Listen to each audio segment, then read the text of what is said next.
And you told me something off camera if you're happy to talk about it, which I think is disgusting, of another gym like that. We have, yeah. On this week's episode of the Fitness Marketing Agency podcast, we have Jordan and Abby, business partners, life partners from Perfit in Norwich. Don't go too cheap to start with. You do a price increase and you feel like you're taking something away from someone. You think, oh my God, we're not going to help people because they're going to cancel their membership and this and this. But do I want to see them broken and not training, or do we actually want to see them training and helping themselves? And if you hadn't have had the mentorship from those guys, what business would you have created, do you think? A mess. Let's jump into the episode.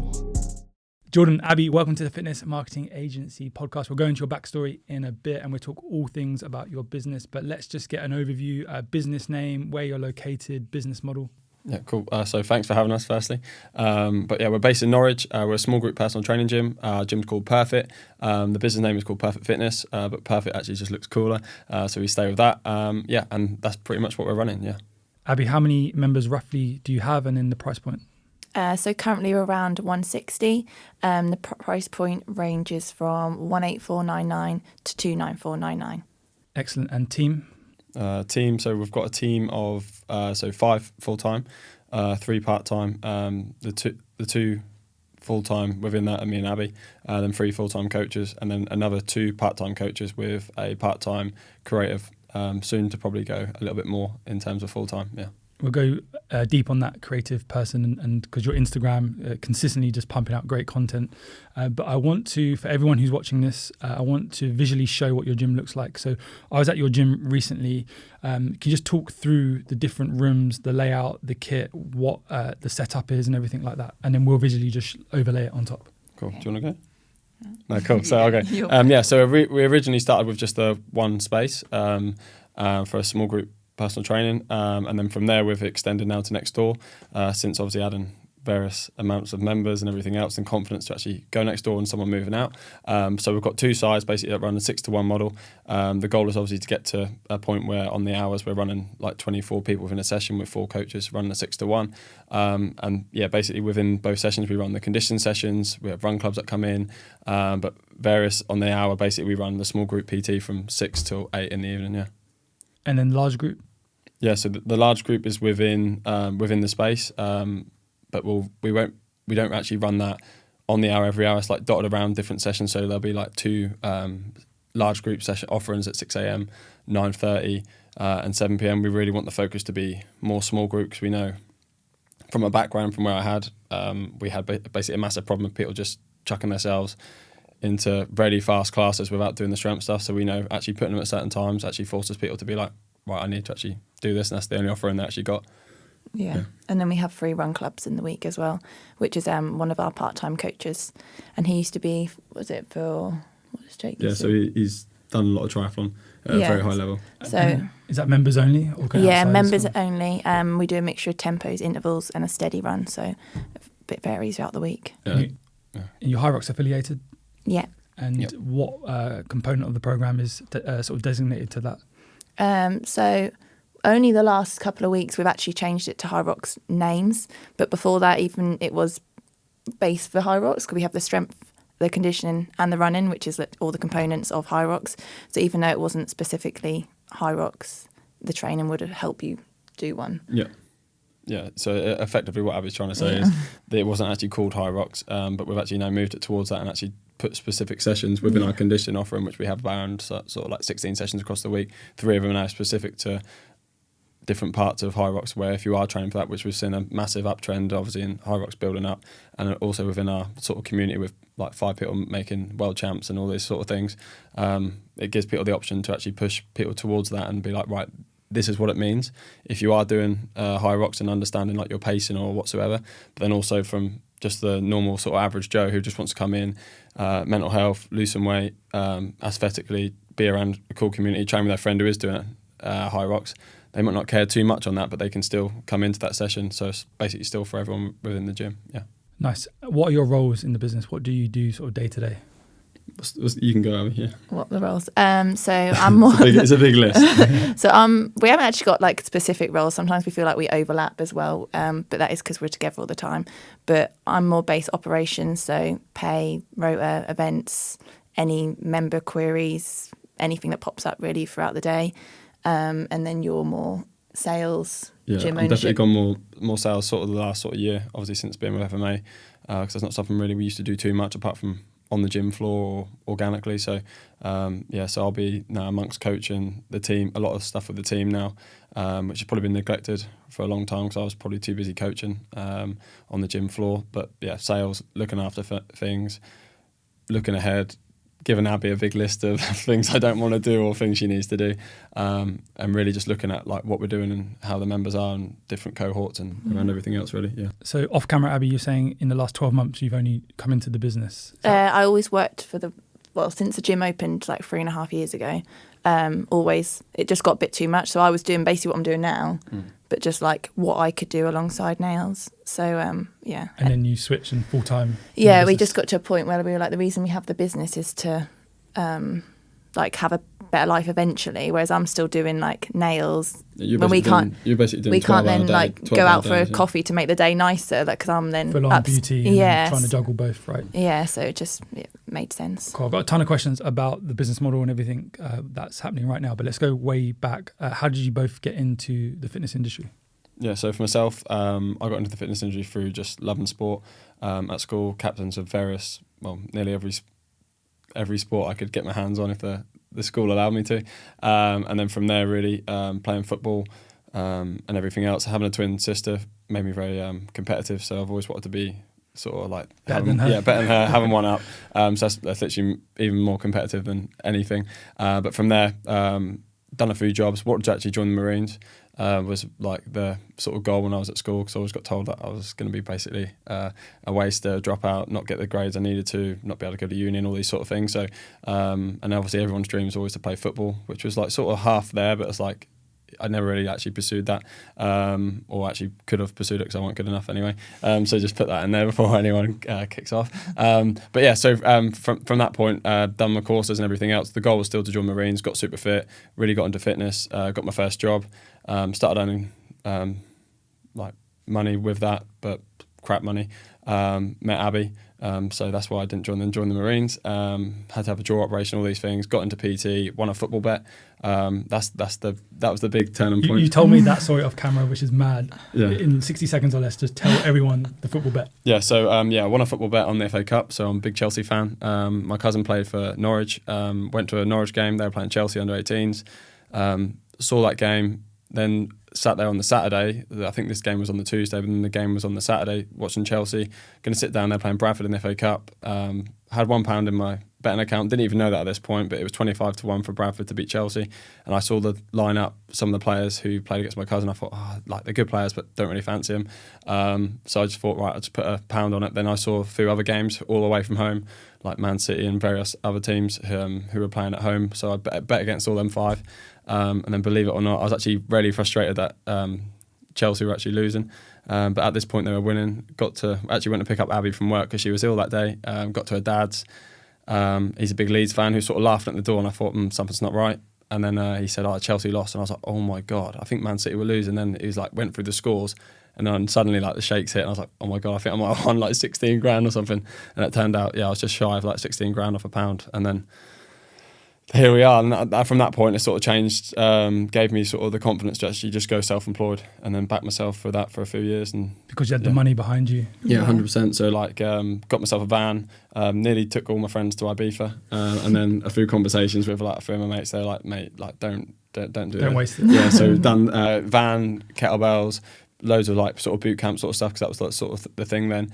And then went self-employed at various different gyms doing freelance work, and it just boomed off from there. So many people have like startup stories, but that's probably the maddest one of how you funded it. Yeah. So, they literally are like local newspaper. That's all they ever go about. Like when they do an article on us, they're like the man who won the money on the bet, and I'm like, it did take other things to get there, but we've done nothing good. We just won a football bet according to the local newspaper. But, yeah. That's funny. And then you started training people in the park? Yeah. And homes? Yeah, in park, in homes, at local gyms. So like Pure Gym, Ballantyne's, like other like various different gyms around Norwich. Local gyms. Yeah, I've literally done nearly every gym in Norwich, I think. Yeah. And Abby, you were not in the fitness industry at this point, right? You were just no.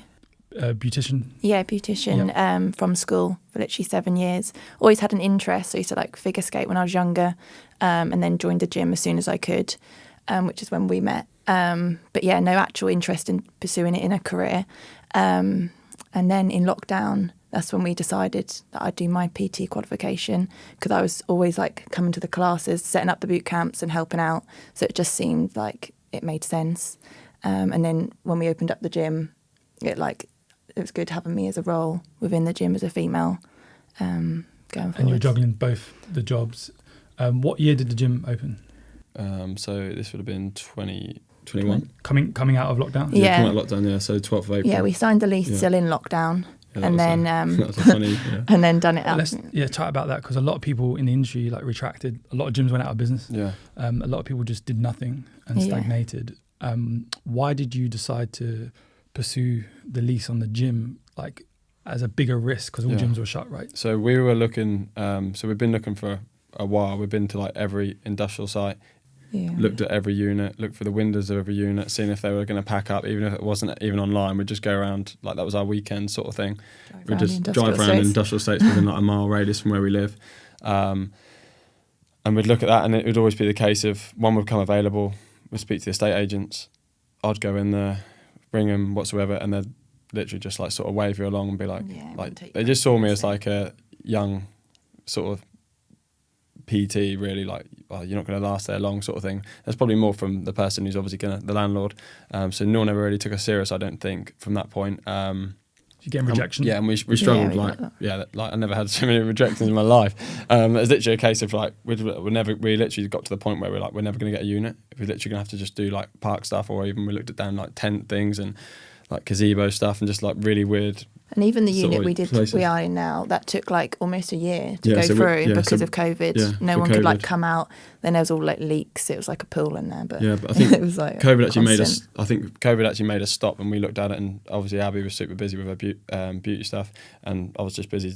We never really see each other apart from I'll be out the door from 5 o'clock. She'd start work from whatever 9ish, 8 o'clock. I'd come home, see the dog, fall straight asleep. Then we just go again for literally the only day really is a Sunday. So COVID made us stop, and then we just looking again, and this one come up, and I just hounded this lady constantly, just let us see it, and we went to go and see it, and then when we got there, actually we were competing with Boots Pharmacy. I couldn't believe it. I was literally just this is a joke. I literally just said to my dad, and we went to see it, and I was there's puddles everywhere, and in this unit as well. I was this is the unit I've been in. Yeah. I was I don't even know if I want it. Really the roof, bad. The roof was just everything, so loads of repairs needed and everything.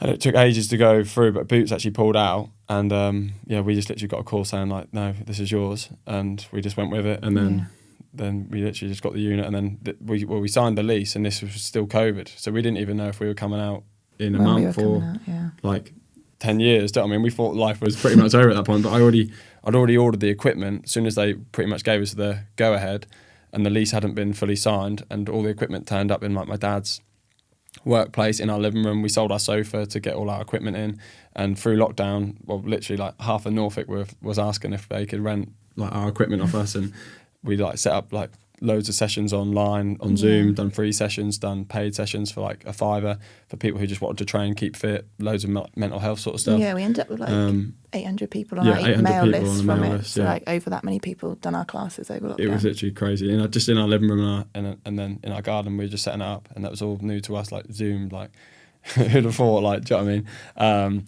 But yeah, from that, it just built up a massive community of people. I even speak to people now, and sometimes you don't even know people's names who were doing the classes, because they're all just little dots on the screen, and you're just trying to help people. Sorry, I don't know your name, but the person with if you've got a red vest on, just push your chest out. Do you know what I mean? Because you're trying to get the class going. There's so many people. Yeah, we'll go out now, won't we? And they're I did your classes in lockdown, and we'll be we don't even know. So you're famous in the local area. Yeah. So and I think when people say it, I'm no one really knows us, but we'll go out into town or something, especially if it's a Saturday night or a Friday night and people had a few drinks, you'll hear people over talking around certain things and being that's the people who own Perfit or something, or I've done their classes, and it's good to hear. People come up to me, don't they? Are you Abby? I'm in Marks and Spencer's. I'm oh my god, yeah, it's weird. Yeah. So I think there's a lot to take away there in that segment around risk, entrepreneurship, obviously getting rejection and continuing to be persistent, even when a lot of people just said no. So what would you say to the aspiring gym owner that maybe similar roots to you, they've done some outdoor stuff in a boot camp, they've got a PT, they've worked in every single gym. Like, why should they keep going to get the end goal of securing their own location, even if the finance seems out of reach, even if they're getting rejected left, right and center? Why is it important just to keep going, overcome that fear, the risk, and just pursue that dream? Do you want to go first from your point of view?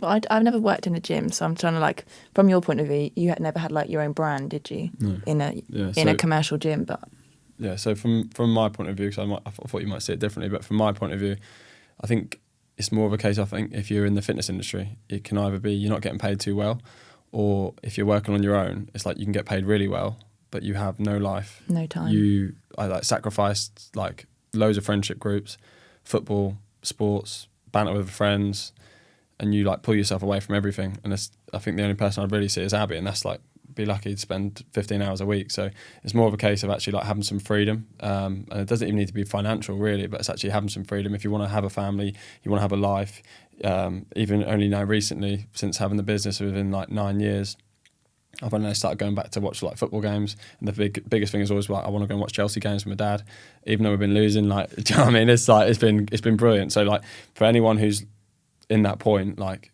pursuing something, and obviously you need to make sure you dot the I's and cross the T's, because if I'd have got a unit straight away and I wouldn't have been rejected, the unit we would have probably ended up with, and the lease terms and not learning through like mentorship and other people and reaching out and speaking to people, like I could have been in a whole world of mess, and I'd have probably just ended up working anywhere or just on a building site or something. But I think from that point of like pursue what you need to so you can actually have a better life in the future, and that's like, because you can just get stuck up in the daily trading time for money. I've Yeah. got like 25, 30 clients, I'm earning good take home pay, but I'm also working like 16, 18 hours a day. Exactly. Yeah, And you don't work, you don't earn anything. Yeah, and it's just a case of like you're on holiday and like people are messaging and you think, oh God, I'm not really doing anything, and then when you are away, you're booking in people, and I think it's obviously the systems obviously help that, but I think effectively like with the jobs that we've been in, even more so, you own like the biggest conversation that we always had when we went away is like, oh, only when we're actually working we're getting paid, and you feel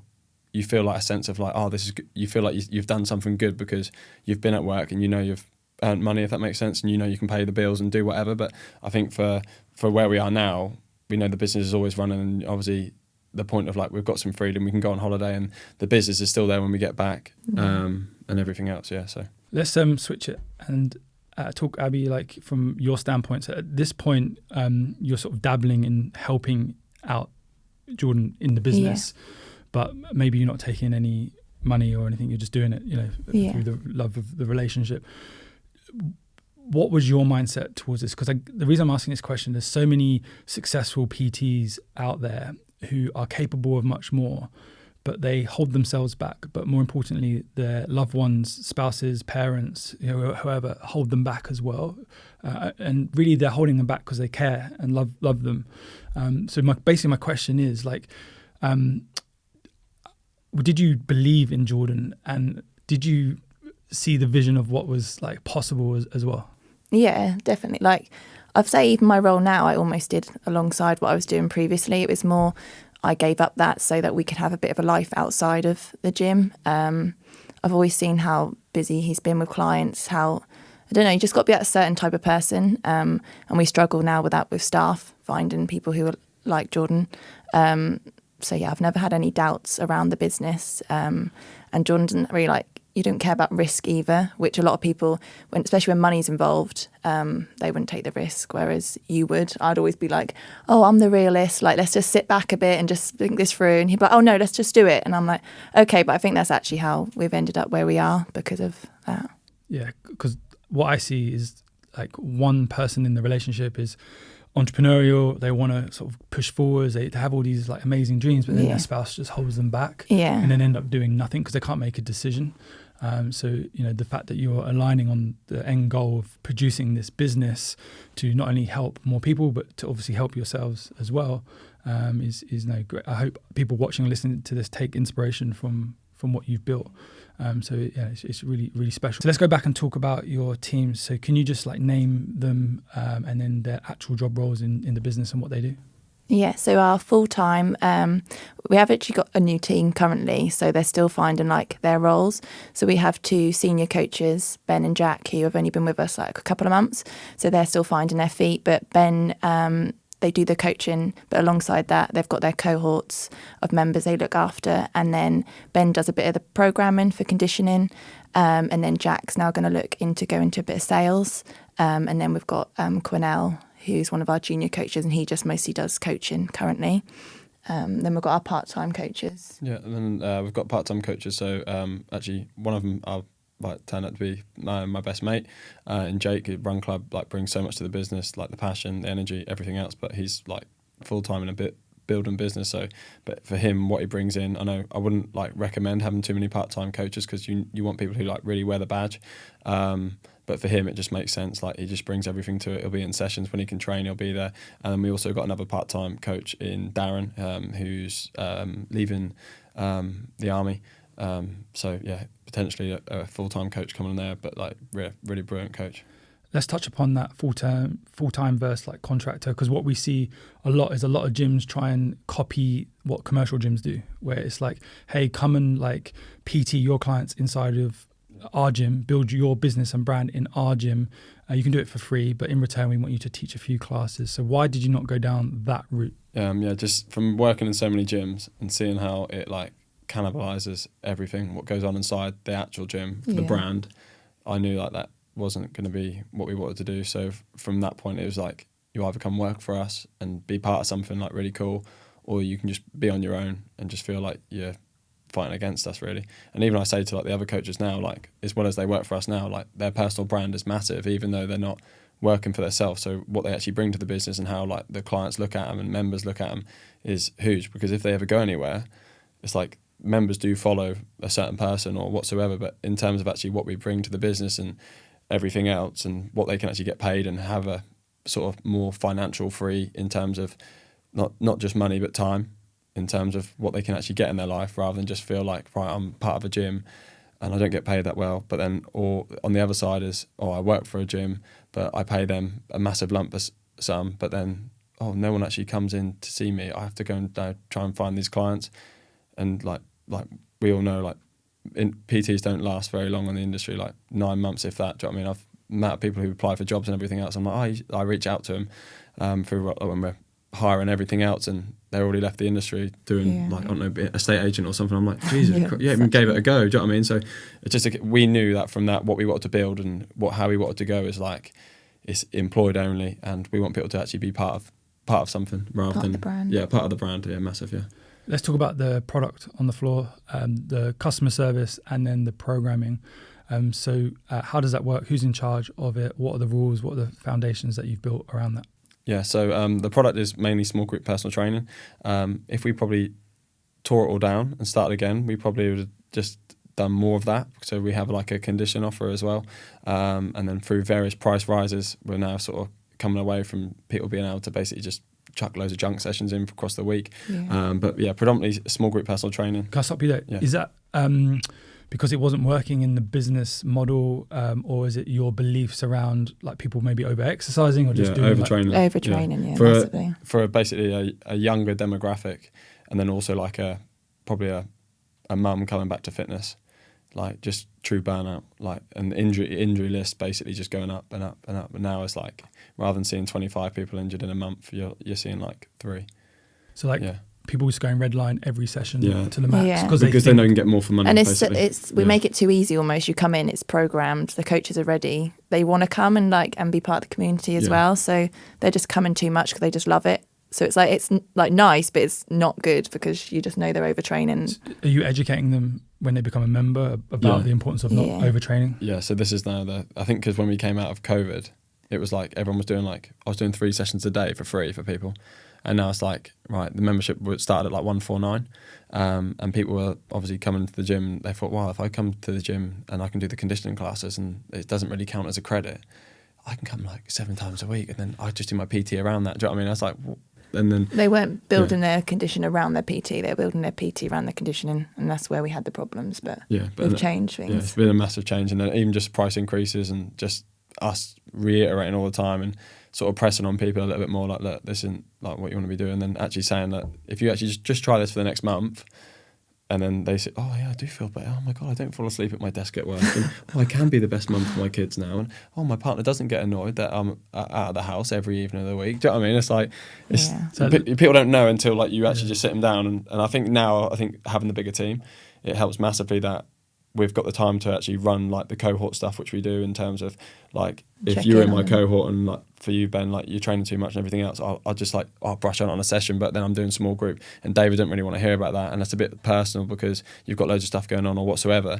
I can actually be like, when can we have a check-in? When can we have a call? Like, I think you're doing this, this and this. I think this would be the right option for this. How do you feel about it? It's a bit more of a personal thing. And because we're the bigger team, and in terms of what we're putting down and members paying a higher price and everything else and the way we're moving the business, it's a more coachable, collective thing that we can obviously make everything better for the person coming in, yeah. So in short, less is more is the message. Yeah. 100%, yeah. Because I think everyone's been conditioned, the more you work out, the fitter you'll get. Yeah, and because we have got the younger members as well, they're like, like price for use. Like they're like, I'm getting all my money.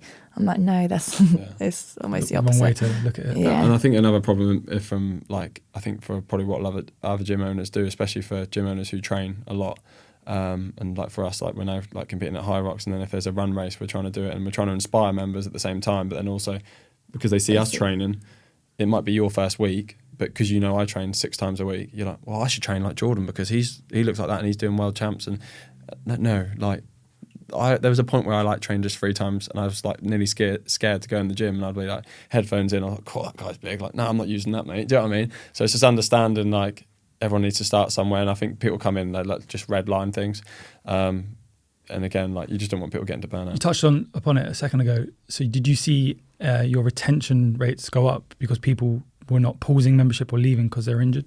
People nearly just train through it. Yeah, a lot. But I think because the price was nearly too low at a point, they thought, well, they just came in when they could. Yeah, they just come in when they can. They know that we'd coach it and train around injury and help them in the sense all of these like, clients, and every client needs something specific because they're injured. It was actually the point like we were just feeding the problem, but it was again like I was running the business, and the business probably had too many members in terms of the coaches we had, and it was like, and we were young, and you weren't full time in the business that yet. Then Abby was just helping out like in mornings or evenings, and it was literally like me and one other coach. You just can't do it all. And you can't do it all. But actually, when you actually work on the business and you actually invest in terms of like mentorship and everything else that we have been doing across the last 3 years, you start to pick up things so much quicker, and you think, Jesus, what are we doing? We'll come on to that mentorship part in a second. I want to touch on that cohort because I'm sure others want to know about this. Yeah. So I buy from you. I come in for tell me the onboarding process, and then tell me how a coach is assigned, and then the check-in and how it works. Yeah, cool. So basically someone comes in through either a sales call or organic referral. They'll come in, do a consultation. So it's, we do a movement screen so we can see basically how that person moves.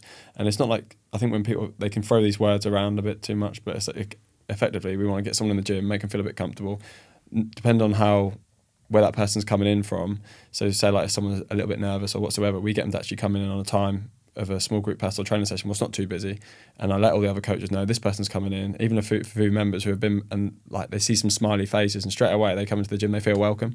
We then do like a movement screen, show them around the gym, which is not too much to show, and it's not about like, oh my God, we've got all this lovely shiny equipment.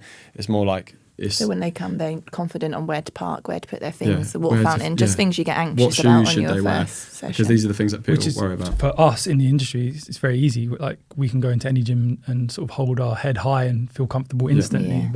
But for most, it's the opposite, and I think that's so important to just get that connection straight away. Yeah, I think for like gyms like ours, like the small group side, like our thing's all about the connection, the customer service, rather than actually like, oh, we've got like a shiny swimming pool. Don't get me wrong, I'd love a swimming pool, but like that's not what we're about. We're about like the customer service in terms of making them feel welcome, rather than like telling them about like, oh, these dumbbells are from like Black Box, and oh, that's a concept, and like they don't care about that. They just want to know, right, how they getting results. Where am I parking? Where am I doing all these things like Abby said? And like that's what's going to get them there for their first session. Then they can be coached. But from that, we'll do a movement screen. We'll then get them on the in-body if it's appropriate for basically where they're coming in at in terms of, so they can see progress across the next sort of 6 weeks or 30-day trial, depending on what they're coming in on. And then from that point, we'll just set we have basically like a trial to member journey where now Ben, one of our coaches, the newer coaches now took on board, so he'll take on that and he basically runs that whole journey. And then we'll basically check on that every Monday with him. And then also that will then go into our meeting, which is a new thing we've been doing because our conversion has actually dropped down a little bit. I think from having a new team, people weren't relaying things as well. But now Ben's taken that, like the last 4 people to actually end a membership with like all signed up, which is obviously brilliant. Shows that not they're only there getting the results, which is obviously what we want, but we're getting the results what we want from data and the business to actually grow as well. So yeah. What's the front end offer, and then what was the conversion rate? Yeah. And then what have you done to increase it to get people into long-term reoccurring? Yeah, so originally before FMA, we literally had a £99 30-day trial, and literally they come in and they get various small group personal training sessions across 30 days with the condition offer, with the run club if it was appropriate, and then obviously would help them with energy balance in terms of nutrition and understanding that. They'd then come in for the 30 days, they'd have various check-ins around that, but it was probably quite low level because there wasn't as many in the team, so it was literally a bit about them turning up within the gym and me hounded them because that was just like me and one other guy on the gym floor. Now how it looks is we've got a 30-day trial, which is now 184.99, which is increased just because it was far too low to start with, and then the conversion. Yeah, the conversions were conversion lower. basically was lower. The jump up to their membership was then like double, so the conversion, they were like, oh, didn't expect it to be that price when you're only paying £99 for a trial. So that's been a lot better since we upped that. Yeah, massive. So what is it now? So it was probably down to like 40% before, but now we have like different months, but I'll probably say on average we're around probably like 75%. What's the price point now for front end? Oh, 184.99. And then what is it ongoing? Oh, well, the memberships. Yeah. So memberships then start from 184.99. Okay. So it's just it's a lot. You roll on. So we saw this in a lot of gyms where the front end is priced low just to get people through the door. Yeah. But then you're like, hey, do you want the same service for double the price? And it's like, well, no. And just touching on that, like from other people looking in, I suppose, it's like the organic side for us is like, and probably for a lot of people, if you're doing the right things and your product's good and you're treating the members how you probably should and they're getting a great experience, like that for us is literally like conversion could literally be like 90% because someone comes in and now the price has increased. We know someone who's paying that price for 184, they are sort of like they already know what they're getting because their friend has told them so much about it, and they're like, well, yeah, just some people actually just want to sign straight up to a membership. We're like, no, we've got to do this. It's like, what do you mean? But I think more from like the sales point of view in terms of paid, that's now a point of where we started at 147, but actually now we're actually, well, for me, I'm getting more confident in terms of sales on the phone. Like it was so alien to me to start with. It's now up to 247 already. And that's for 6 weeks. And that's for 6 weeks, yeah. That what you just said about the organic lead, basically the organic lead is easier to sell to, but that's because in the background, without the gym owner knowing it, they've been conditioned to what you are because they might have been watching you for 3, 4, 6 months before making that decision to come in. So and then plus they got a couple of friends that might train there. They've watched your Instas, all your stories, like everything that you post, they've been engaged in it. So an organic lead is always going to be much easier to sell to rather than someone who's like much colder from let's say a paid ad. Going back to the check-in process and your clients, what typically are their goals when they're coming through the door? Mostly fat loss, I'd say. We get some who want like specifically, like they've seen us do HYROX, they've seen people do like run races, so they come in around that, but it's literally mostly fat loss, muscle gain. Yeah. And then you mentioned InBody, right? Yeah. How often are you rolling that out? And you said you don't do it for every client. Is that for a reason? Because it might not be their goal, or it's maybe too intimidating. I'd say most people do go on it still. Most people do it, but then in terms of depending on where they're coming in at, and obviously understanding like when people come into a gym, it's normally because they might have lost someone, they might have struggled with like eating, they might have loads of stuff go on. Sometimes it's a bit too much pressure for someone just to deal with straight away. So their goal might literally be, I want to get fitter and healthy, and I just need to turn up somewhere 3 times a week to become someone like I used to be or whatever. So we're like, right, forget about the InBody. Let's just actually like focus on 3 sessions. But then for a lot of people, it's like, right, InBody marker. Obviously for a lot of people coming into our gym who are either new to training or haven't really had too much guidance and structure, like you're going to see so many clear wins like straight away. And even for us, we get it's clearer for us from a coaching standpoint if someone's like giving us a load of BS basically. Yeah, to get them on there and be like, And it's like, well, you've been training, you've been doing all this, what you say you're doing. There's something missing here. Do you know what I mean? Then straight away you get to the bottom of something. That's probably the bottom of something what they've been doing for 15 years at another gym, maybe paying a lower price, but not living the life they could. And that's pretty much how I see things. I'm like, right, yes, you can come here and pay a higher premium thing, and that's what we want to do because we want to give you a better service. Or you can live the next 15 years doing what you've already done. In denial? In denial, not being the person you want to be, whether you could, like all our members are saying they're either improving their business, they got rid of their dickhead of a partner, or that something's changed like massively, which they think, do you know what, if I wouldn't have done fitness, health and everything else and done what they needed to do to level up, that's the goal. So we need to get to the bottom of things, and the in-body's a great indicator for why someone might be low on confidence, have anxiety, don't want to dress up, don't want to go out with friends at the weekend because they've got nothing that fit them, or that hugs them wrong, or they haven't met the right person because how they look, how they feel, how they move. And our biggest thing is getting to the bottom of why they're not doing that and how can we set that journey for them basically and moving forwards. Obviously once they become a member and everything else, it obviously becomes the connection within the gym is obviously a little bit different, and that's where then we come on to like it becomes more how can we freshen things up to get them enjoying it so it keeps it fresh, but also they don't then yo-yo back. So it's pointless. We need to be realistic from the start and set the markers so they understand where we're coming from, we can understand where they're coming from. But yeah, once you're a member, we only use the in-body for more like 6-week challenges, don't we? So and like little check-ins. It doesn't get used as much. If we see members, because it's in one of our changing rooms currently, and if we see them like abusing it, because you're like, don't get on there after you've trained, and then they're like sneaking in there, their shoes off, and so and they're literally because they're doing it on their own at points, and which is fine. They're literally like, some people even forget to take their socks off. They have their watch on, they have their jumper on. They're literally because they're like, oh, I don't want to see Jordan or Ravi. Let me see what I'm doing. And they've already got on the in-body. Like, what are you doing? Like, just let us. Do you know what I mean? But like, they're doing it weekly, and it's like they're trying to punish themselves probably because they had a bad weekend. They think, oh, I can get away with it. Yeah. Oh yeah, I can get away with that Starbucks and this and this and this. Do you know what I mean? That's, what's your process for clients that go missing, like no comms, or they're just missing sessions? What do the coaches do to get them back in? Like, how is it flagged? Messages through socials or through like WhatsApps, really, isn't it? Or when they do come in, it's then like they have a conversation with them. Is your community in a WhatsApp group, or do you have a Facebook group? Yeah, we have both. We do use the WhatsApp more frequently now, just because we found less people had Facebook. So yeah, the WhatsApp group, but they can't comment in it. We one-way convo. Yeah. So it's mainly WhatsApp for like the whole group, and if we see something going on like within the gym, we sort of like hint in the members group, and again with like events and stuff like that. But in terms of if someone goes missing, even if someone doesn't turn up for their session, they get a message. I think it sometimes depends who the coach is, and if they've been a member for a while, which probably 3 years, within that 3 years where I was on the gym floor a lot more, it's normally a phone call or voice message from myself straight away, and then or a voice note, and even like just to, I suppose it's not funny, but it's like this is like where it can go sometimes. We had one guy who comes in, Phil, and he'd been missing for 3 weeks, and this was like when COVID was still around a little bit, and he hadn't been in the gym, and I know he was a bit like, oh, this and that, and I'm like, gave him such a message on, and like, mate, you said you want to do this, this and this, like, whatever's the matter with you, like, come on. And then literally his reply was like, I've got COVID, mate. Do you know what I mean? I was like, yeah, like, but again, like if someone goes missing, like, our goal within the gym is like when someone first starts, like 2-3 sessions minimum a week for progress. If they're not hitting that, we have a conversation with them, because like again, like once you get the ball rolling, like things go that way. If you don't, it spirals backwards, and we know where that leads people. Well, it's much easier to keep a customer than keep getting new ones, right? So 100%. Going above and beyond.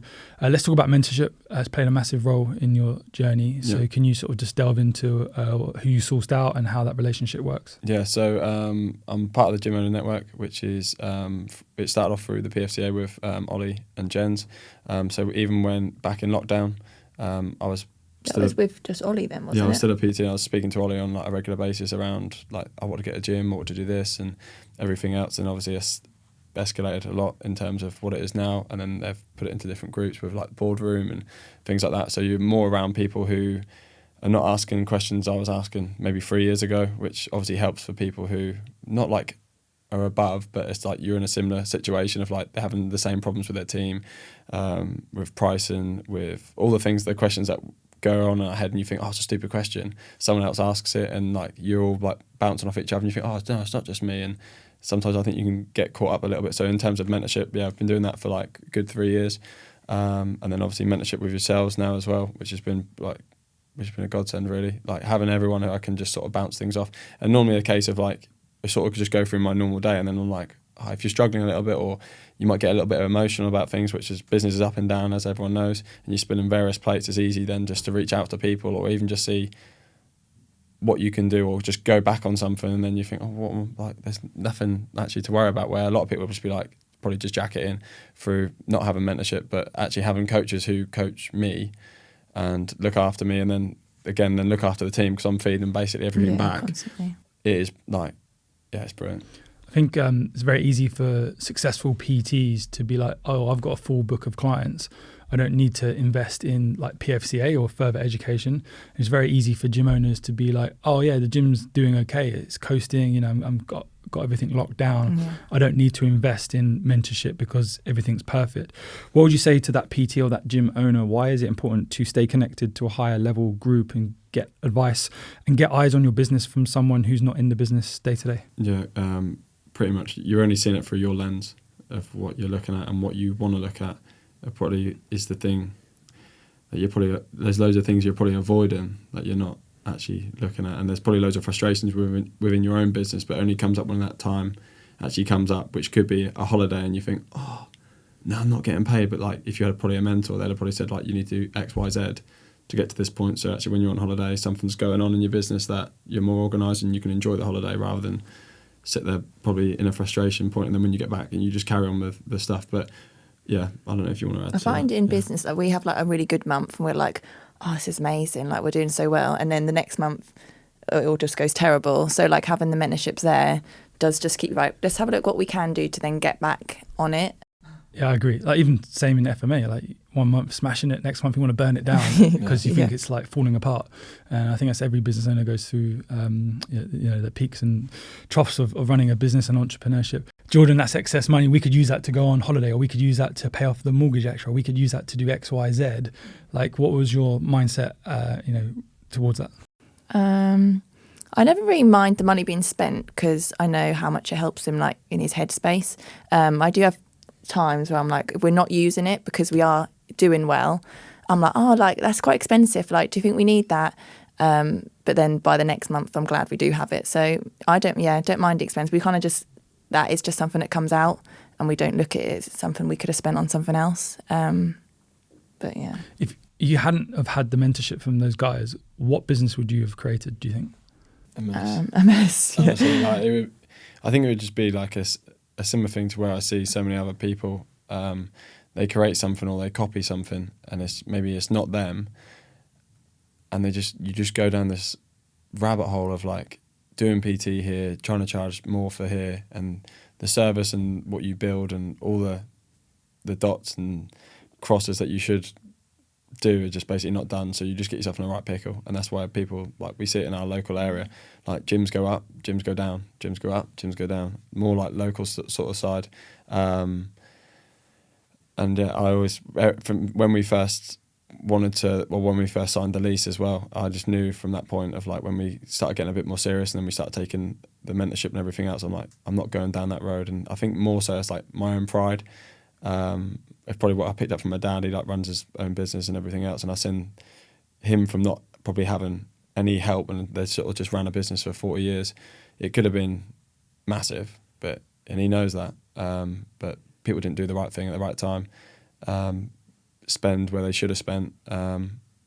It's just the point is like we want to hit like growth, and it's like we need to keep growing, but we want to enjoy the business rather than resent it. So in terms of that, I know from going to people who've been there, done things, and they're working with people who are ahead of us, and that's like my thing has always been like, even in football or anything, like play with people who are older because they're better. Like if you want to be stronger, like go and fight someone who's stronger and learn away or whatever. Do you know what I mean? Not in terms of I'm any sort of fighter, but in terms of even that, like my sister used to beat me up, but I'd be like, I'd go back for another fight. Do you know what I mean? So until I actually found a way to actually beat her. But it's just a case of like, yeah, be around higher level people so you can work better. And that's what we've brought for even in our gym. Like there's various times where you get cancellations or people question price, and then we start questioning ourselves, and you think, oh, are we too expensive? Are we this?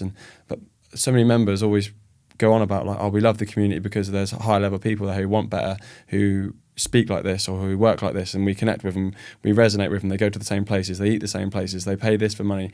You literally go anywhere in Norwich and you bump into all our and members. that's like, do we either want to keep going that way and for growth for not only ourselves but for people we work with, or do we just bring everything down?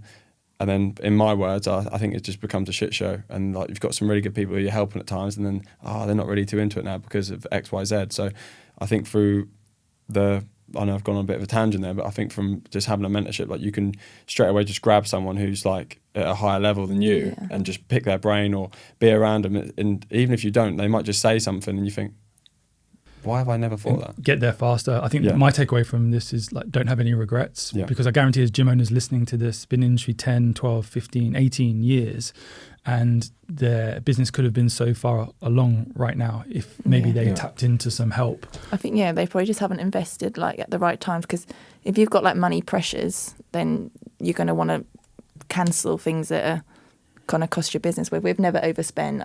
So I don't feel like in the business we've worried about that money coming out for mentorship and that. So maybe they've just not had the funds, and that's extra pressure. That's why they've not gone into it. But probably looking back, they probably wish that they'd done mentorship sooner. Shortcut this, get to success quicker. Just to give context, how old are you guys? And then when did the business officially start, to give the date? I know we talked about it earlier, but let's just bring it into this segment. Yeah, so I'm 30 years old. And I'm 26. And Perfit opened on the 12th of April. 2021. Yeah, 2021, yeah. So in a very short space of time, you've like absolutely smashed it, and gone head and shoulders above others in your local area, and others in the industry, because of the networks that you're tapped into, and how you've been like perfect students of listening, innovating, adapting, and then going to strive for more. I want to talk about your community. So you mentioned Run Club. So let's just talk about like, what's the community schedule? How often are you doing events? Let's just go. The HYROX, I know you went to World Champs in Nice recently, but you said a bunch of gym members came and just supported you. So let's talk about that. Yes, we have the Run Clubs, which is always a good community base, especially on bank holidays. We'll do like run and coffee, that kind of thing. The HYROX, which is a bit more newer, but even the London recent HYROX, we had about 40 members and their families come along. They were all involved with it. And I think we've got 40, 50 members signed up to the next one. So different members, like people you'd never thought would do a HYROX, so like they're signed up. And you just know when we then go down to London, they're the type of members who are going to meet up and go for a drink, go for dinner. Are you purposely orchestrating this and putting people together, or just leaving them to get on with it and book tickets? They literally do it themselves. Some people might reach out in the gym and say, look, I would really like to do a HYROX. Who wants to be my partner? And for us, it's like, I'm from a very competitive sort of mindset. So like, I know from doing HYROX, like you need to run with someone who's a similar pace. Otherwise, someone's going to have a really bad time of like feeling a bit deflated because they run with someone who's slower, or someone who's stronger is like smashing it, and it's like you're not really working together as a team. So it's more of a case of like, I'll just say like, speak to this guy, and like people just like straight away just put like signed up together, and it's been brilliant. But then we also do like parties. We have like a summer party, Christmas party.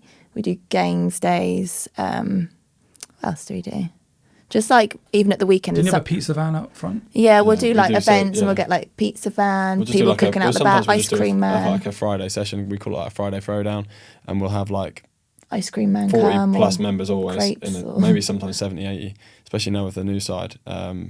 More so probably working up towards 100, and we'll get like a pizza van or an ice cream man will come down, and we'll just do a session, and then like... So they're like, we do like the planned events, and then like even this Sunday the sun was out, so we like went up to the beach, set our volleyball net up, and we were like, we're at the beach like from 10, anyone wants to come down, and we had like 20 odd people come, and their families. And even from that, you get like messages for other gym owners as well. Like you always get, why didn't you organise this, and why didn't you organise that, and like we've now, I think when we first started the gym, it was a case of like we're trying to do everything to. We put a lot of pressure on we must do a walk, we must do like we. Yeah, we put so much pressure on it, but it's actually like, what do we want to do for our life? and if anyone wants to come along, let's do that. Like, it's not that some things don't have to be organised, and like you can have like, and a lot of our friends who we see in the gym, like they'll just come along, bring the kids and everything else, play volleyball, and it was just like, we're doing that anyway. Off the cuff. Yeah. But it's like our community is like in a point, and there's different areas in the community of like, some people go and do this, some people go out, and we'll sometimes see on socials like, God, 20 girls went out for like coffee, or they went out for a night out. And they're just all that's awesome. Do you know what I mean? Especially from the team and my point of view, like I know so many people's struggles, and like someone might have like, I don't know, lost their dad, lost their mum, and they're on their own. And then you suddenly see them out with like 20 people, and I'm actually like, oh, what we do, like I'm not tearing anything apart of what I think. Sometimes like your limiting beliefs of what you should be doing, because it's creating this already. So like it's only getting better. Creating this ecosystem of support. Yeah. And it's brilliant. Yeah. Abby, talk about the ladies' days that you have. So we do a monthly guy session, a monthly girl session. And I say the girl sessions are always like, they're fully booked from like the get-go till they're on the booking system, unless it's a really nice night and they've all down the beer garden. Yeah, it's one of our biggest sessions of the month. And then we started doing like strength days as well. Just for women? Just for women, yeah, to show like the importance of strength training as a female. And they went down really well as well. We've had like a few months gap within that, but we're going to bring them back. The guy sessions, just hour of biceps. Yeah, they literally are. I get my camera out and just take pictures of them doing bicep curls. It's normally a case we have run club the next morning, and for any guys who then come to that next session, you're like, why can't I move my arms? And it's like because it's not something that we do so much in the gym, because we run the small group, and it's more around the foundations of strength training, staying away from injury. Obviously, we know the guys session, there's a risk of like just going way overboard. So we're just trying to keep everyone's shoulders a little bit more healthy than probably what you would if you just done loads of bodybuilding. Yeah. Is there any seminars, or is it literally just the workout, or is it the social afterwards? For the monthly sessions, it's normally just the workout, and then we might get like the ice cream man down, like everyone just had a little chit chat after. But the strength days, we were doing like more of like a talk around female health. We done one around what do we do it on? Oh, the menstrual cycle and like perimenopausal women. So we had a presentation on that around training and the importance of it as you get older, which went down really well. So we're going to do another one this year as well on that. And I think it's more of a case, we always think people already know because they've been in our ecosystem for a while, but people listen when they want to listen. Do you know what I mean? So it's like, keep retouching on these things. You're like, someone might say, and you think, oh my God, that was so good. I'm like, I spoke to you about this like 17 times, but like just going over the like similar things and preaching the things that we believe in, if it's back science is obviously key, and obviously for so many members it's worked out so well. So it's just a case of actually like reiterating, especially in terms of the female community, because I think and we really want to push like the strength training as a female, and me going through a bit of the statistics which people don't know about, like the importance, especially having muscle as you get older, that did hit home a lot for a lot of members. What is the split of men and women at the gym? More women. Yeah, it'd definitely be like more of like a 60-40. Yeah, like a 60% at least female, which obviously we're for a lot of gyms, I think like ours, I think we're quite male dominant in terms of where we are. But I think that's just only because we've been trying to push that a lot, because the community changes so much if it went female only. Yeah, you notice a lot of females come and then their partner eventually they're like, oh, I'm not doing that, like boot campy training, and then they actually come and they're like, oh, okay, like it actually is. They get humbled quickly. Very quickly. So, first session. You notice, we have quite a few partners, don't we, in the gym? Yeah. Let's talk about your competitors, and every gym has competitors. We talked about this off camera. If you're happy to disclose, where do you sit in the marketplace in Norwich? How many gyms roughly are there? Where's your price point, and how are you dominating? Yeah, so in the local area, there is literally you could turn every corner. Yeah, you could chuck a crab net, and literally probably 100 gyms would be inside it by like 2 minutes. A lot of CrossFit specific gyms. Yeah. There is a couple of small group popped up the last couple of years. But we're still the highest price point. Yeah, in terms of like price point, apart from probably like maybe some PTs we don't know of. Yeah, as an actual. Who are doing one-on-one, right? Doing one-on-one. Yeah, our price point is the highest. As a facility. Yeah. And you told me something off camera, if you're happy to talk about it, which I think is disgusting, of another gym like messaging your clients. Oh yeah, so it's not just what we get that constantly. We have. There's one gym in particular who, if they're watching it, it's actually not you. So if you're thinking that, so there's one gym in particular, like, who's messaged quite a few clients, I think. Well, we know because they show us, and they're like, why the hell are they messaging me? And they're literally offering people like 6-month things for, like, basically knowing that our clients pay a certain thing, and like we'll do it. You for find a lot in there. I think it's why we lost like some members as well. And then, but our thing is like we're just sticking to what we are, and then like, and we see people come back like we. So they're going in like, hey, come join us. We offered the same for a cheaper price. People's heads get turned. They think it's the same because they call it. That's what I say. A lot of I would say like 3 or 4 gyms in the area sell small group PT, but it's not. It's maybe that everyone runs it on the way they interpret of what they are. Yeah. But then when you go and experience it, it's terrible. Yeah. Can you just imagine like an osteopath or a physio chiropractor messaging another osteo Hey, I'll adjust your back better or cheaper. Like, come down here. It like blows my mind that someone will go into business and open a gym and that's their marketing strategy. Yeah. It's like, dude, come on. I know, and I think for us as well, when we first opened, there's one gym who in particular who, like, they changed the colour of their gym. It looked like ours, and then people would even say, "Oh, I saw your gym." And they actually weren't our gym, and they call things the same. But they're like, in terms of anything, that like they're helping people and everything else, and people feel like there's this massive friction. They're probably more so was more from just our members and their members, like, oh no, we're there and this. But at the end of the day, we're all helping people, and in terms of actually what they're doing and what we're doing and what we want to do, it's probably totally different. So in terms of where we are, we used to probably get like nearly a bit emotional about it. Like, oh, for God's sake, why are people copying us? We put all this effort into our brand and everything else. And now like it nearly looks the same. But actually when you actually go and experience certain things and where we are on the price, the market, the age range, what they're doing and where we want to go with it and how they coach, how we coach, how our team, and it's totally different. So I think for us is like, I think even for like me as a gym owner, like for both of us really, we've matured so much in terms of where we are with that, but how we see where we're going, where before I think you can look at competitors and think, oh God, I can't believe they're open around there. And then they're doing that. Yeah. For us now, we're literally like, the more the better, because actually we see so many people now come from other gyms and like, oh, they didn't do it like that. I'm like, no, this is how we do it. And like, yeah.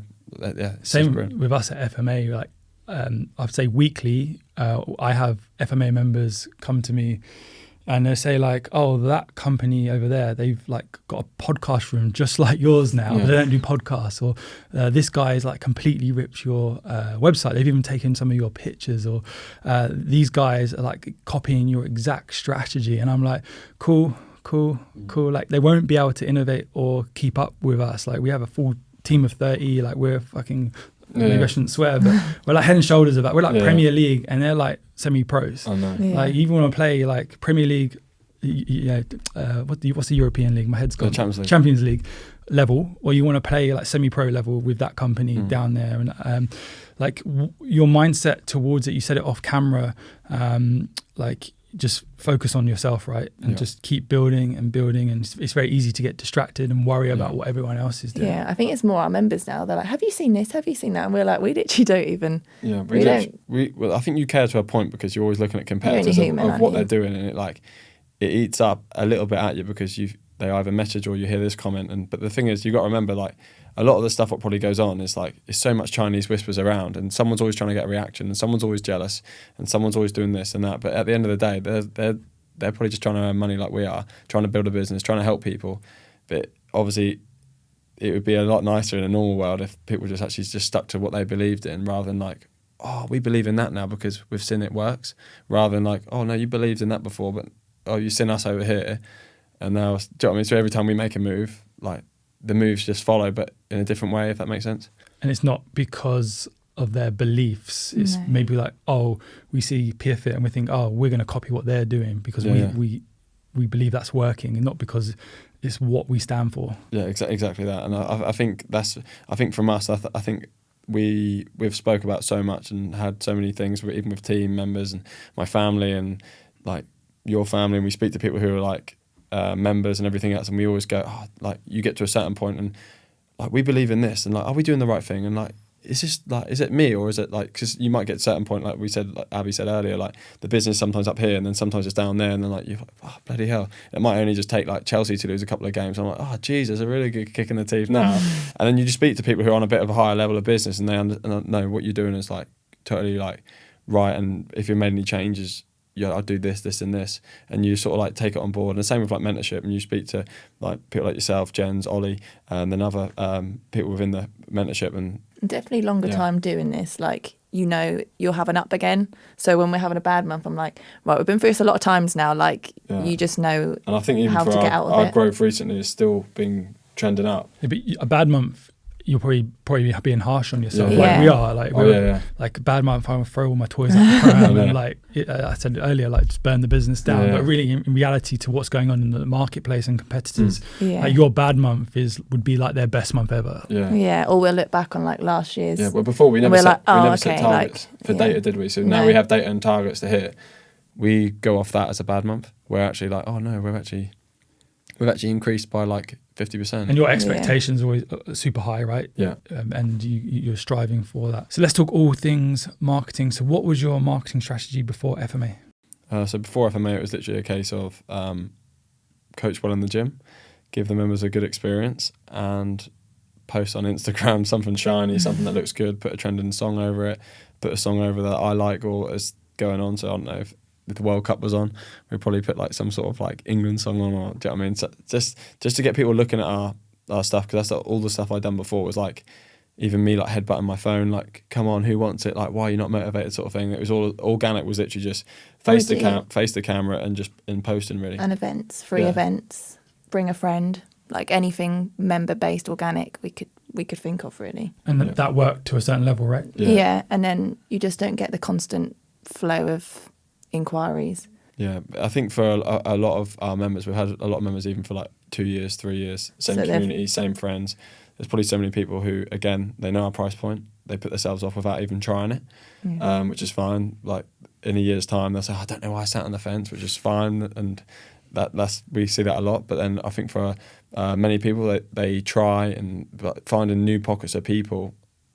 If you had someone just new come in through like Instagram or something, they'd be the person organically who would then, they're the people you can sort of like nearly like push on for, be like, well, you don't even need to push on them. Essentially, just do what you said you were going to do in the first place, and help them. Suddenly, their wife, their partner, family, friends, work colleague would come along. But I think for when you do like the similar things, and their friends are like, oh, come to the, oh, no, I don't want to, no, I'm not trying that because of this, or not, do you know what I mean? And you hear all the same sort of excuses and limiting beliefs what people have for why they won't come. So organically, it was literally just a case of when we first started for the first 2 years really, was just coach, post on Instagram, maybe some like, maybe 10 leaflet drops. We probably ordered 1,000, but we got to 10. And we just like put ourselves around in like coffee shops and stuff and just speak to people, really. That was pretty much what we done. Like consistent referrals that would come in. And it was literally like just constant. Literally a case of like we wouldn't even push anyone to go to our website. It's literally people end up on our website and you think, oh my God, I've got all these people. You've got a good product, good service, good community. Naturally, you're going to get referrals and people coming through the door, but you can hit that ceiling at some point. And I think something that every business owner, including myself, I think every gym owner knows about fitness marketing agency, but the truth is like they don't. And it's the same for every gym owner. You think everyone in your town knows about you because you're living it, you're breathing it every single day. But the truth is then they don't. So then you turned on paid ads. And what happened? Well, our first. We were on holiday and my phone went nuts.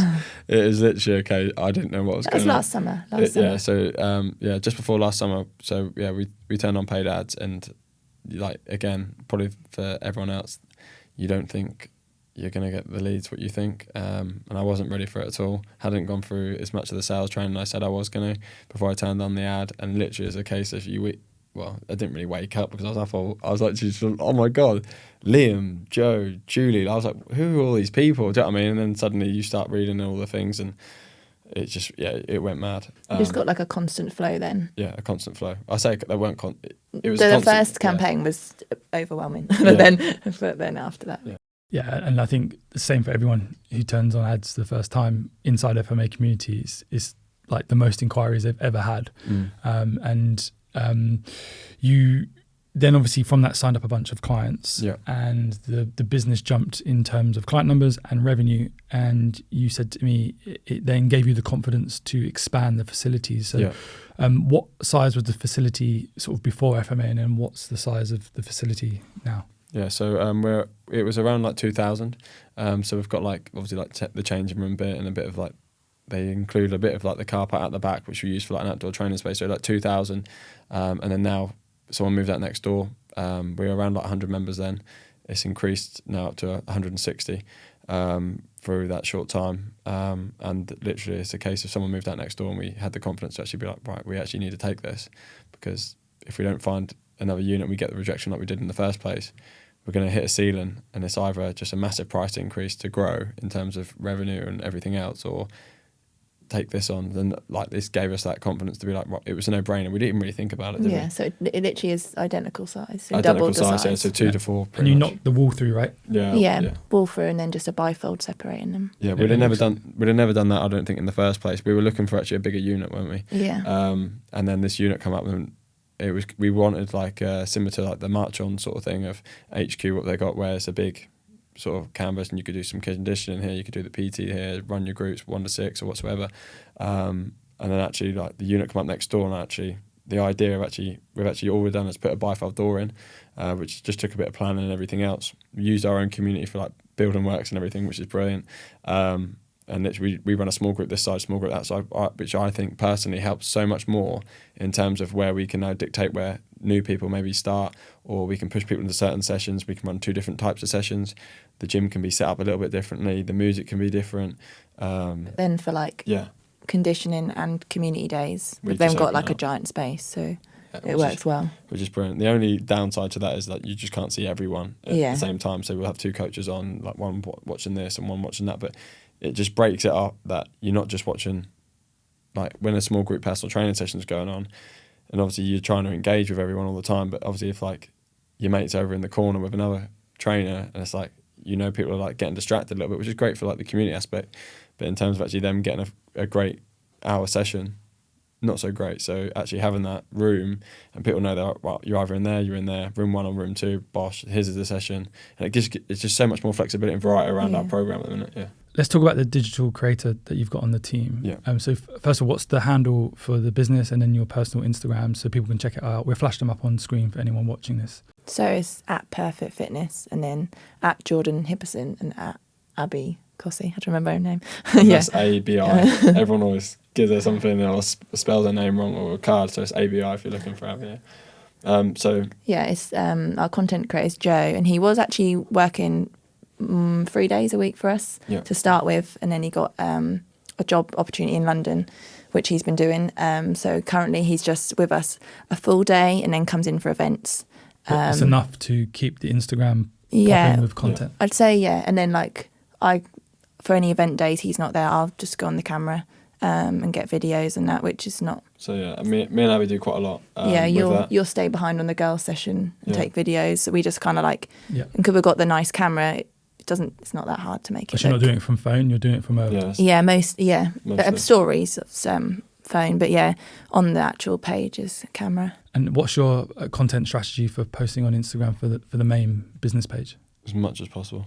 As much as possible. Just put out. Action. We're doing a thing at the moment where it's actually, we're just trying to put out loads of different types of content. So whether it's awareness, alignment, action posts, proof of what we're doing. Gone a little bit more niche in terms of what we're doing now, to actually tell people we're actually doing personal training, rather than just like trying to look really cool and do all the large group sort of stuff what looks sweaty, and probably looks more so to what like a Barry's boot camp would nearly look like, for anyone sort of listening. But actually just going more like testimonials, trying every possible thing that we can do, showing everything we do. And then we're going to see actually what hits, and then we can actually focus on that. And then we'll just keep going through that motion again. I think that's our sort of strategy at the moment. Is there a meeting around this, or is it just off the cuff between the 3 of you? Or no, so we pretty much sit so me, Abby and Joe will sit quite a lot and speak a lot around it. Like, and every Monday we'll sit and plan the content for the next week, and then what because we've got quite a new team at the moment, they have to do certain pieces of content themselves, and that then puts them on Instagram as well, but they can have their own spin on it. They might look at, their goal is to look at like any other business, what do you think, what do you want to do, and then we'll action it. And then we've like recently found out, or like not found out, but noticed that Quinnell will be really good for like short punchy stuff rather than like longer descriptions like on stuff. Like Jack will do stuff where he can just talk to camera and she just polishes off so well. Ben will go more educational, so we're just trying all these different things to where each coach can actually bring in, but they can also then speak to our audience rather than it's just everyone knows Perfit originally as Jordan Hipperson, hence why the business wasn't called Jordan Hipperson and everything else. And we wanted to build a brand, and that's, yeah. So from that point of view, from the content, we're pushing that out for some coaching stuff. But then obviously we know we want to get a testimonial this week. We know we want to get the community session that we've got planned into the week that needs to go out, so people can see certain things, so they're not just looking at like, oh, just a PT gym. Yeah, This I is would the say, result. because he's only with us one day, I do end Yeah. up doing some, like, we'll film the girls session at 7 till 8, half 8. I'll get home, I'll edit that video, that's up by 9:30. So it is a lot of us still. But I think having him there, Yeah. maybe a couple more days back again. Yeah, there's a lot of work. I think people sometimes look at it and think, oh, You're like, are you not done yet? I'm like, it's there's like so a much- 30-minute video. I've Yeah. got to get to 2 minutes. I know. Like it's, I think for anyone doing content as well, like we put some crazy time. So the gym might finish at 8 o'clock or whatever. You get home at like 9, whatever. So you're cooking dinner in one hand and the other hand's the phone. You're trying to edit a reel. But I think the takeaway really is you have to go above and beyond. Yeah. You can't, as business owners, like it is tough to switch off. But it depends on like your goals and aspirations and what you want to achieve. And that one video could hit someone at 9:30, 10 p.m. at night, and literally be the one thing that connects with them for them to then either DM you or go to your website and input their data into a contact us form, and it changes their life for the better. And you get a customer that's going to end up spending, thousands upon thousands with you as their lifetime value, as long as they stick with you, because you've gone above and beyond to create that content to reach them. And that's how you win the game, is you stay head and shoulders above the rest. Because going back to your competitors, I guarantee they're not doing it, right? no. I think more so from my personal thing, I think as well for Joe, our content creator as well, and then probably Abby and the team, is like, because we're doing what we're doing, we're helping who we're helping. Even just I'll look at the Instagram and you see certain testimonials, or you'll see this and you get messages from, it's actually like, I actually just love it for the point of like, I don't care about spending nearly like 4 or 5 hours on my Sunday doing certain bits of it, because I'll look back at it and there's so much pride over the business. Yeah, if I make a reel for like one of our event days, I must watch it about 18 Yeah, times and in a you day, look- and I'm yeah. just like smiling at it. I'm like, oh, I feel really emotional. And like other people who get involved in these days of what we do, whether it's community, it's a sports day, whether it's a just a session or whatsoever, and they see their journey, and like things always pop up on Instagram, Facebook, and people always come in like, oh my God, look at me like 3 years ago. Can you believe that? Did I look like that? Why did no one tell me I had a round face or something? And you're literally like, that's, if you didn't capture these things, I know people always go, oh no, don't have your phone out and don't do this and don't do, I don't want to be filmed and everything else. And it does take sometimes some conversations whatsoever, but when you actually look back at it, like there's so many pros that outweigh the cons of like having just really good like marketing content, but what pushes out, and like we say, like you're helping the next person who's sitting there watching it thinking, that's exactly me right now. Do you know what I mean? So you've always then got to think from that side as well. Yeah. It's clear you're super passionate about what you're doing. I think if you were to win the lottery tomorrow, you probably still do it, right? That's the level of commitment that you need to running a business. Yeah. Let's talk about sales. So how has your sales game changed? What are you doing differently now? What's your sales process?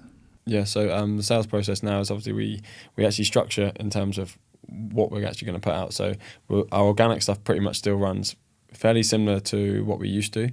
We keep the community stuff and more stuff pushing actually across our Instagram, but actually in terms of we know we might run an ad for, I don't know, a 50 plus. We know that we need to get some testimonials for 50 plus to go on our Instagram, because the first thing that people are going to do is see, oh, perfect, type it in. And they want to resonate with the top post probably on that page. So we make sure we're doing things like that, which we've never done before. Then obviously the ad will go out through Facebook or Meta, whatever, Instagram. People will then opt in, and then it's a case of myself getting on the phone to these people. And we've recently added like the Calendly link. So before they'd just come to the spreadsheet and we'd then try and like call them, message them.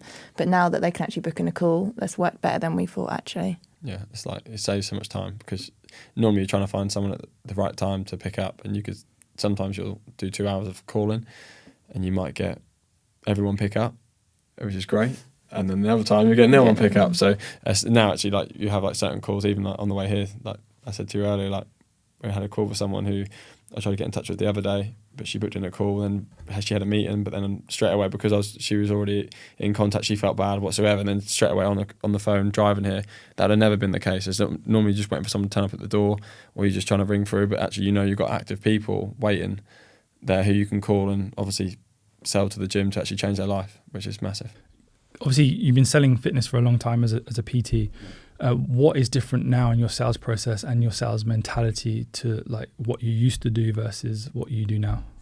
I think from what I used to do is a case of actually, because it was all nearly organic, or I just assumed that everyone knew what they needed to do, or I was a bit, that's my way or sort of the highway. Where now it's actually like I'm actually coaching, not say coaching, but actually selling people on the phone to actually get around their limiting beliefs, all their objections, to then actually get the sale, to then get them into the gym so we can actually then start their journey, and actually we can actually then coach in terms of our way, rather than if I spoke to someone before, it's like, this is what we do, and I'd probably nearly coach them on the phone, and they'd be like, well, I don't need you coaching now because you've told me everything in 2 hours, and I'd be like, oh my God, what would just, like, do you know what I mean? And then you speak to them again, and they're not doing it. So it's actually a case, I think I've just got better actually at selling, and actually going at people with their like objections and everything else, and even for me, I'm still getting better with that now, and we're now trying to teach the team about like, they're probably going to have a partner who doesn't support them or whatsoever, but they probably do support them. So actually ask that question in an info gathering stage, understand them a little bit more rather than just saying like, oh, these are the results I can get you, because you need to understand why do they want to actually get them results, and that actually might not be the avenue they want. They're coming to you for the expert advice, and then suddenly we're like nearly slamming a book in their face saying like, well, we're the best in fitness and whatsoever. It's actually not the case of what anyone needs to be doing. It's actually a case of like just understand them more, buying some trust, and especially if it's on the phone or whether it's a face-to-face, like people just say yes for the sake of saying yes, but then actually when it comes to shove, like they've got to make a transaction to commit to something, and if you haven't got them enough to trust you in terms of that you understand where they're at, then you've lost the sale. I think the takeaway is ask really good questions, and then shut up and let them speak. Yeah, literally. Yeah. I listened to all your calls, and from like the start to now, it's a complete different conversation. They're dropped in hours. Literally. You are good. I started doing them a bit last summer because we just had so many come through, and I'm like, I don't want to do it. You're so good at it, and I was like, I need to walk up the road because I don't want you listening to me. But I don't. It's definitely a different way. Like I never thought it was a possibility for. Like you're stuck in your own little world, and you're like, it's just the gym, it's coaching, and people are gonna. And you'll do it anywhere. People know where we are. Do you know what I mean? You feel like you're doing it, yeah. But in terms of like the paid has opened up a new avenue of like. And you don't have to be at the gym, or we don't have to be at home. Like we'll do it. You'll do it on holiday. Yeah. Literally, our gate is closing. I'm like, get off that call now. Like we're in the airport. You're hustlers, right? You got to do what you got to do, and to get the deals and customers in. And every successful business owner is doing the same. The ones that are like preaching, they're not. The ones that are not doing it, that their businesses are stagnating is the truth. Most gym owners, fitness professionals, they will just talk at the prospective client about themselves, the equipment, their qualifications, the programming, and they just overwhelm them with too much information that the prospective client can't make a decision. And then also everyone, I don't care who you are, everyone has some form of fear or limitations around certain things, and majority of the population do have fear and limitations around buying fitness. Now, for us three at this table, that wouldn't be a problem, right? We could walk into any gym in any country and perform a workout with our heads held high, with like pure confidence, because we know what we're doing. But most of the population don't. So where I'm going with this, basically, is the objections, overcoming those objections, and basically, I think people desire to change, but they hold themselves back, or their spouse holds them back. So the objections that you're overcoming, so what are the most common ones, and then how are you overcoming those? Yeah, so I think for the ones that I see the most is either or I haven't got time, or I've got a holiday coming up, or I've got something in the calendar, and there's a case where I need to speak to my partner. So it's literally a case of now, rather than actually waiting until the end to speak about those things, in the info gathering stage, which is like when you start to speak to someone, start to buy and trust with them, understand what they're doing, how you can get them the results, speak to them like, what's like my common question, which I ask now, which as soon as I get like a bit of details of where they're at in terms of their health, their fitness and what they're doing, how they want the 6 weeks to look for them if they were going to pick this perfect journey. I said, all right, that sounds great, but then what are your commitments at the moment? Is it family, kids? What are you working at the moment? Just so we can build up a little bit, and then suddenly, and this to be a partner, is your partner like supportive of you doing this? Oh yeah, they want me to do it for ages. They're fed up every time we go out. Like I don't want to go out, and I take ages to get ready, and I really need to lose this weight. I want to get in a size, whatever it is, dress, and all these things. And and then they'll talk about the kids, and I was like, oh, right. And then even from that, they talk about the kids, and sometimes I feel like I'm going off a bit of a tangent, but even now I had a call with a lady the other day, and it's like, oh, right, what clubs do the kids do? Because I'm sure they do, like, you sound like a really active family, and like you really support them, the kids and everything. What are they doing? Oh yeah, they're doing rowing, they're doing this, they're doing that. And I was like, God, they're doing a lot. So straight away I'm trying to build up a picture in my head of like, where can they train? Where can this lady train? How can we help her? If she can't get to the gym, like, she's now got a home program that she can do as well. So it's like, she's got the gym, she's got the coaching. If she can't make it because of time, like, we've already got a program ready for her, and that's the same. Well, I love the one you just used the example of like, does your partner fully support you in making change, joining the gym? And of course everyone's going to say yes. Yeah. So when at the end of the call, when they say, oh, this is great, but I just need to check with my partner, you can just say, well, hey Susie, hey Bob, like 5 minutes ago you said your partner would be super supportive of you. So what's changed? So I'd say it's one of the main reasons people don't join, and then one of the people, sometimes they leave because their partner gets almost a bit like, they're getting the results, and it's a bit of I guess, jealousy and like conflict. Conflict, jealousy. People don't like confidence. That's like I think the price point as well. It's like someone's partner, oh, why are you spending that? They might miss like a couple of sessions, and it's like straight away it's like, all right, no, you need to cancel that because this and this, or like anything changes, like mortgage rates or whatsoever, and straight away their partner's like, oh, but suddenly now all the things why they wanted to join and why their life was rubbish is now gone back to where it was, and we'll see them people come back like pretty quickly. It's important to get that spouse buy-in, right? Get them in as a referral like as soon as possible. Yeah, and that's I think our gym's made up of a lot of that, and Let's talk finances in terms of like tracking, monitoring, meeting cadence. Yeah, so probably this last year we've actually been a lot better on it, tracking everything, so we can actually look back on it and make valid decisions on where to go. So yeah, that is my job role, and it definitely has helped us be a bit more headstrong on where to go, and when things aren't going great, what we can change. And the cadence of doing that is literally like, well, pretty much daily. When we'll meet up with the team like every Monday and talk about like performance if it's needed. We targets. Don't go over because they're quite a new team. We don't go over too much with them, but it's like the data they need to know. We'll talk about like leavers, retention, new members, in their cohort trialists. Who's leaving. Because it could be down to them not messaging. We'll get them up, but this so and so's leaving. When was the last time you messaged them? Oh, last month. Like, that's on you. So that's how the cohorts do work well now. Well, effectively it's on me, but we're trying to put a little bit more pressure on the team to actually be like, this is actually your cohort and you need to look after them. And it's just because you might think they're one of my friends or they're your friend and you think they're going to stay, like, everyone's heads get turned around certain things, or they miss sessions for the same reasons. We'd miss sessions through either, I don't know, stress, commitments, apparently. But you need to pay, like, our biggest thing in the business is pay yourself first, and that's the thing that goes across the team, of even them paying themselves first. But in terms of like the meetings, with I think more so now with like the mentorship and everything else, when we see things and we go through peaks and troughs, we're actually like, right, we need to pull this together.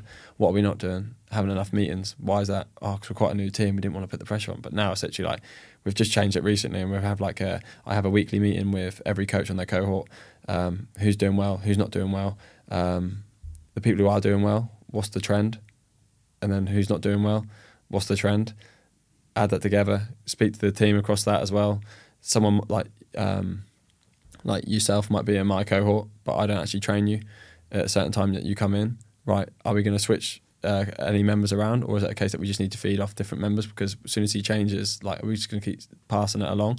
So it's just a case of us working as and our team working as a better team to actually see that, so we can obviously, when we record the data, it's actually clear of why things have not going wrong, but why they could be better. And I'd say that's only been this year we've done that. Like the first 2 years, we kind of just winged it. Oh, we didn't. Like we had all these spreadsheets. We opened up the gym with I can't remember how many trialists we had. Like nearly 60, 70, and more probably. And about almost all of them joined. So we straight away were like, oh, we're fine. Like, we can keep afloat. Like, so we never really took it that seriously. And then 3 years in, we kind of thought we better sort this out.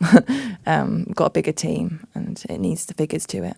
Let's talk about you guys as a couple working in the business together. So a lot of people watching this, they have their spouse, partner, loved one in the business with them, or they have a business partner. How do you maintain a good relationship and a successful business? I'd just say make sure we're trained. If we're just trained, we're fine. I think if we haven't trained, it's the frustration of I think, we spend so much time together, but not like necessarily valuable time. And that's when we get frustrated if we haven't put that first. Yeah. So as long as we've trained, we know we've got something planned, or I don't know, we just do like spending time. I think we're quite like opposites in a way. I'm like quite reserved. Jordan's not reserved. So I don't know, we just work well together. So you complement each other in the business and then outside of the business. Yeah, I think it's just everything we do, I think it's like that. There's a common thing, I've never been tested, but everyone says, you've got ADHD, how the hell does Abby put up with it? But yeah, and she's like really reserved, quiet. And I think every entrepreneur, business owner has it. ADHD. Yeah. But yeah, I don't know, we just work well as a team, really. Yeah, I think sometimes we get a bit overwhelmed. We're like work together, train together, walk the dog together, go out to dinner with our friends together. So, but then I don't football together. No, we have a couple of times. We have been to football, but she didn't. Once the beer started getting thrown over her head, she didn't really like that. Yeah. But so basically, the answer is work out together, and it clears all the problems. It's even just get a workout. I think for yourselves, I think for us, because we work in the business and we spend so much time. Well, we're always together most of the time. If we haven't like paid ourselves actually first in terms of I want to do this session and do my session, I'll crack on with work. It doesn't matter if we're working together or we're going out or what we're doing. I think the fitness element of like just doing your own thing and paying yourself first is that thing of like where we can just come together, and when we're at work we can actually talk better business in terms of rather than like at work should we like talking about I want to train. I'm like we're trying to do some work here, like. Do you know what I mean? So it's like we don't really argue in terms of when you speak to other people, like, but we will probably bicker around certain things if we just haven't done the thing we should have done. Or I've got like I don't know, some sales that need to get done. I'm frustrated with it, and she's like, "Oh, why don't you just do that?" And I'm like, "I haven't trained," and then this, and then you think, it's basically just putting your time better together because you can be in each other's pockets too much. Yeah, and if you end up you're doing the same I've job. got a problem, even though we don't really have too many problems, or if I've got a problem, it's her problem because you spend so much time together. So I think for people who work together closely with either a partner, a business partner, it's actually just do your thing that you need to do to serve yourself and then serve the business a lot better.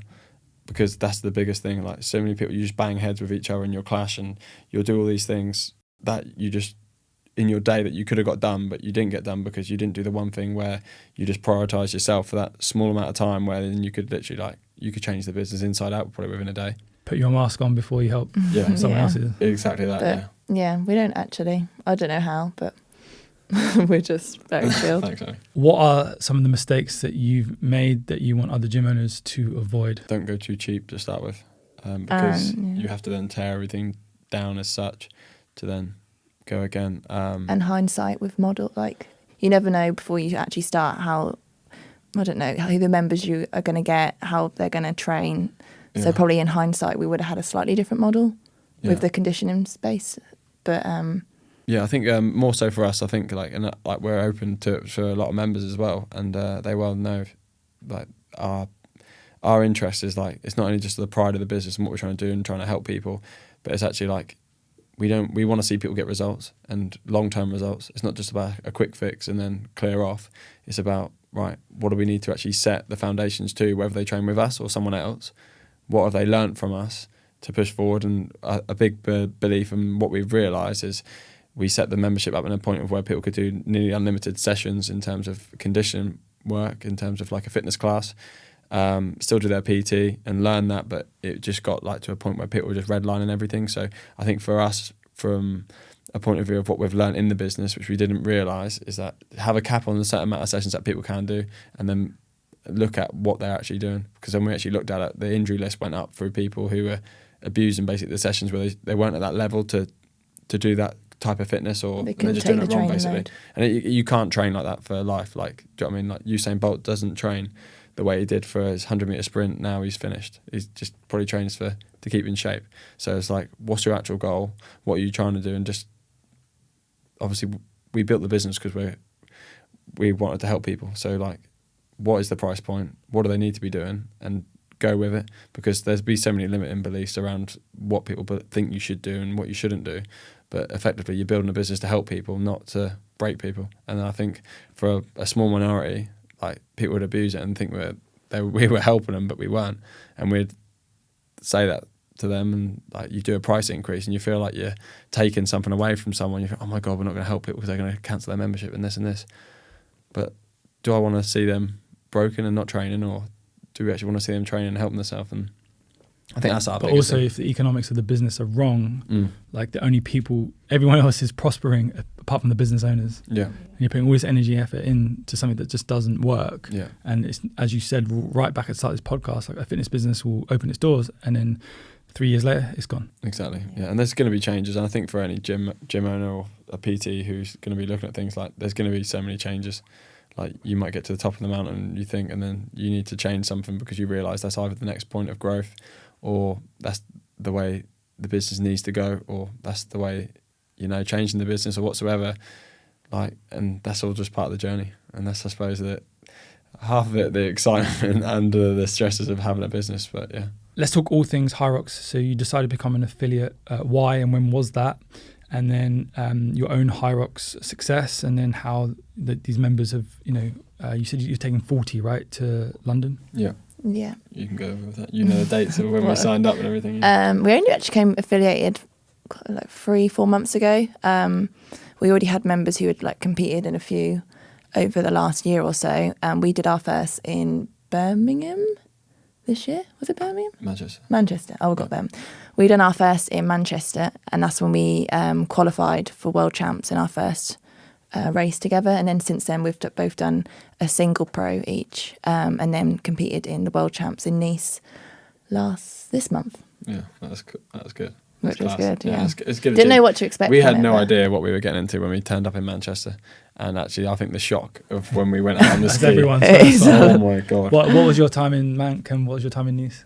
We got 1 hour 2 in Manchester, and then we were hoping for sub hour in Nice, but we got literally an hour.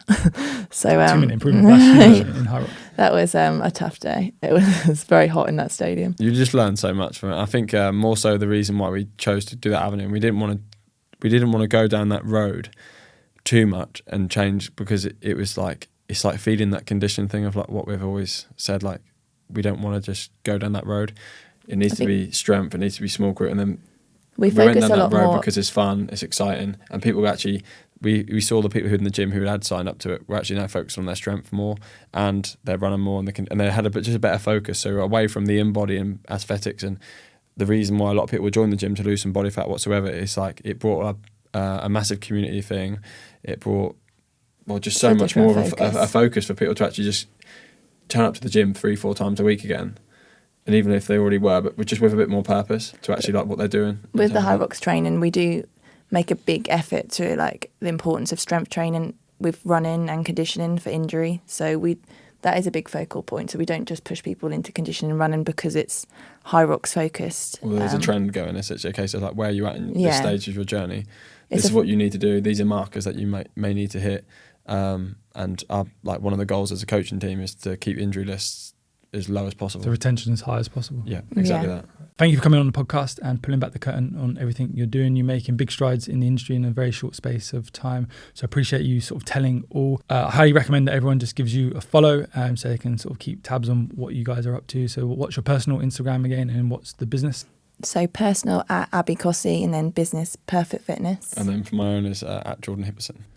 Thank you guys for coming down. I can't wait to see what you continue to do in the industry. And thanks for being awesome clients and being on the podcast. Appreciate it. Thanks, mate. Thanks for listening to the Fitness Marketing Agency podcast. If you enjoyed it, make sure to subscribe so you can catch future episodes.